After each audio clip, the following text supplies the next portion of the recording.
मंजिलें उन्हीं को मिलती हैं जिनके सपनों में जान होती है। पंखों से कुछ नहीं होता, हौसलों की उड़ान होती है। आदाब, मैं हूं तारिक आजमी और आप देख रहे हैं PNN 24 न्यूज। खबर वही जो हो सही। वाराणसी के एक समाज सेवक है रियाजुद्दीन। लोग प्यार से उन्हें नाटे विधायक कहते हैं। वैसे नाटे साहब कभी विधानसभा के सदस्य तो बन नहीं पाए, मगर हाँ, नाम में नाटे विधायक वो जरूर हो गए। नाटे साहब 2019 में लोकसभा का चुनाव लड़कर प्रधानमंत्री बनना चाहते थे, मगर उफ्र किस्मत, पता नहीं कैसे गर्दनिया पासपोर्ट देकर के हटा दिया गया। नाटे साहब चुनाव नहीं लड़ पाए। 2022 में भी वो मुख्यमंत्री बनते बनते रह गए थे, मगर विधानसभा का चुनाव वो हार गए। ईटा चुनाव निशान से उन्होंने चुनाव लड़ा और वो इसके अपनी उपलब्धि मानते हैं कि उनको हर ईवीएम से वोट मिला ही मिला।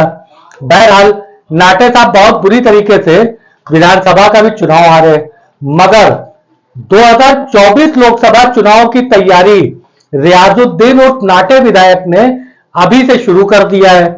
गली नुक्कड़ पे मिशन 2024 का उनका बैनर लगा है।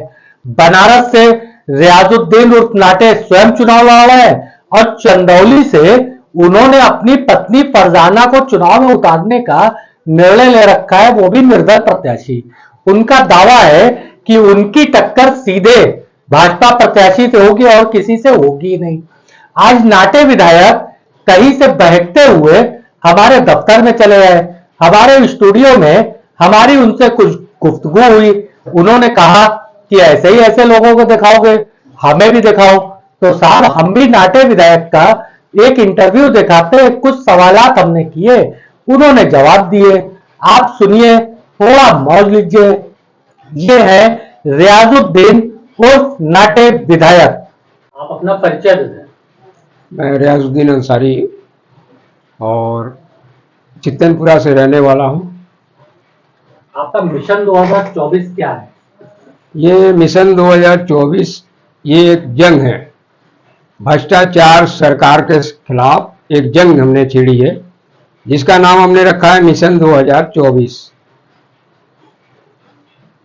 क्या आप 2024 में लोकसभा का चुनाव लड़ोगे? जी हाँ, लोकसभा का चुनाव हम भ्रष्टाचार के खिलाफ लड़ रहे हैं और एक सीट पे नहीं, 2 सीट पे लड़ रहे हैं, जिसमें वाराणसी और चंदौली। वाराणसी से स्वयं मैं लड़ रहा हूँ और चंदौली से फरजाना अंसारी को लड़ा रहा हूँ। ये दोनों सीटों पे मैं चुनाव लड़ रहा हूँ। आपकी टक्कर किससे है? अभी तो फिलहाल टक्कर जो है समय आने पर मालूम होगी कौन लड़ेगा हमसे, क्योंकि आगे आने वाले जो भी प्रत्याशी रहेंगे उनसे ही टकराएंगे, चाहे वो कितना बड़ा तुरम खा क्यों ना हो। तो आपके क्या चुनावी वादे हैं? चुनावी वादे यही है, जो भ्रष्टाचार चल रहे हैं सरकार के, उसको हम पूरी तरीके से ध्वस्त करने वाले हैं। जिस तरीके से 400 रुपये का सिलेंडर, इन्होंने जब 400 रुपये का सिलेंडर 1200 रुपये का किया सरकारों ने, तो एक बार भी बैनर कहीं नहीं लगवाया कि हमने 1200 रुपये का किया। लेकिन आज जब 200 रुपया कम कर रहे हैं ये लोग, तो उसको बाकायदा बैनर पे इशू कर रहे हैं, उसको दिखा रहे हैं लोगों को कि हमने 200 रुपया कम कर दिया। यही है।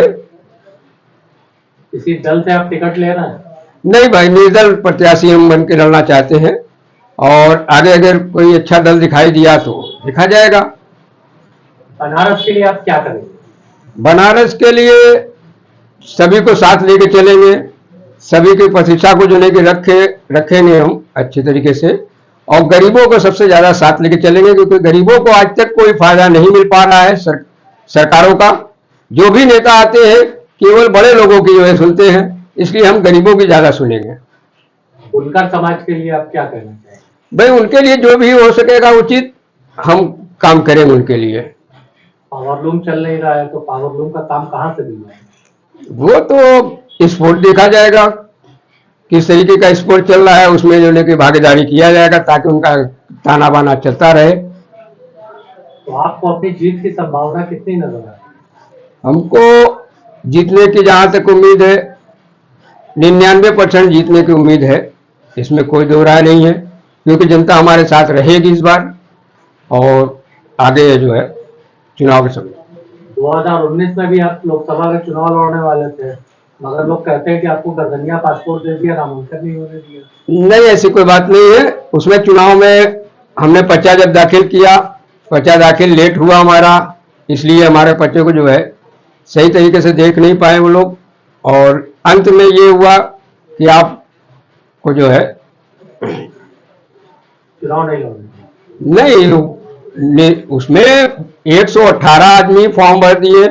डीएम महोदय ने कहा कि जो है इसमें जो है कि आप लोग 26 का फॉर्म लेकर के आइए, और जब 26 का फॉर्म हम लोग बयान में लेके गए दूसरे दिन, तो उन्होंने गेट 11 बजे खोलने कहा था, 12:30 बजे गेट खोल करके तुरंत इन्होंने कहा कि अब जो है समय खत्म हो गया। फिर उसके बाद उन्होंने कहा कि भाई हम क्या कर सकते हैं, हमारी कोई मजबूरी है ऐसा करना। बनारस की जनता से क्या अपील करेंगे? यही कहेंगे कि निर्दल प्रत्याशी को आप लोग जिताइए, आप लोग के साथ रहेगा, आप लोग के कंधे से कंधा मिला के चलेगा, आप लोग की जो भी मदद करना है वो करता रहेगा हमेशा। ये थे नाटे विधायक, आपने उनको समझा, आप उनकी जज्बातों को समझिए, भावनाओं की कद्र करिए। हम अपने दर्शकों से अनुरोध करते हैं कि इंसान की भावनाओं की कद्र करना चाहिए। मैं तारिक आजमी, अल्लाह हाफिज।